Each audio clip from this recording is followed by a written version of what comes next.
பாதங்களை தொழுது சுவாமியின் ஆசிகளோடு சின்னல்ல இருந்து இந்த ஆச்சிரமத்துக்கு வருவது வளமை. ஆனால் சில கல்வெட்டு காலங்களில் வெளியிடாம முடியுது. இப்போ தொடர்ந்து வாரது. நான் புத்தகம் எடுக்க வலிக்கிட்டு நான் திருமணமான வீட்டில் வந்து போனால் இந்த புத்தகம் தான் கிடைக்கும். முன்னமே புத்தகம் வெளியிட்டு வாரதான் இது எடுக்கலாம் போடுது. அப்போ நான் போய் அங்கே இந்த புத்தகத்தை வாங்கிக்கிறான் வளமை.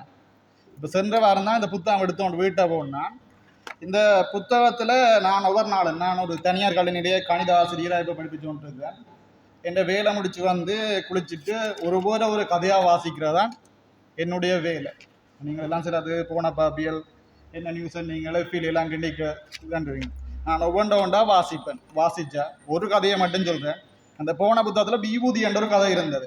ஆனால் கெடிங் விபூதி. ஆனால் அந்த விபூதி என்ற தலைப்புக்குள்ளே இருந்தது முழுக்க எங்களோட சமயம் எப்படி போகுது, அந்த விபூதி எப்படி தயாரிக்கிறாங்க, இப்போ என்ன நடக்குது, ஏன் அது பாவிக்கிறாங்க, எப்படி மற்ற சமயம் எல்லாம் அவங்களை சொல்லுதுன்னு சொல்லுது. இப்படி சின்ன சின்ன ஒவ்வொரு ஒரு 60 பக்கம் கொண்டதான் இது. ஆனால் ஒவ்வொரு விஷயமும் ஒரு பெருமதியான விஷயமா இருக்கும். எங்களோட தனியார் கலை நிலையத்திலேயும் புத்தகம் வெளிக்கிறது ஒரு வருஷத்துல ஒரு காத்தான் வெளியிடணும். ஆனால் ஆக்கங்களை தேடி பிடிக்கிறதுன்ற கஷ்டம். ஒவ்வொரு பிள்ளைகிட்ட போய் கேட்கணும், ஆக்கம் கொண்டு வாங்க. இப்போ இந்த வெளியிட்டு அது ஒரு பிரிண்ட் ஆகி கொண்டு வர பெருமதி கூடவா இருக்கும். இப்போ ஒரு வருஷ சந்தா பணம் வெறும் 1000 ரூபா மட்டும்தான். நான் நினைக்கிறேன் இதை அடிச்சு எங்களோட வீட்டை வார தபால் செலவு கூட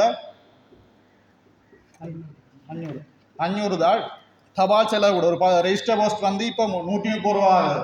அப்போ நீங்கள் வேண்டியதை படிச்சிங்களேன்னா உங்களுக்கு பிரியோசனமாக இருக்கு.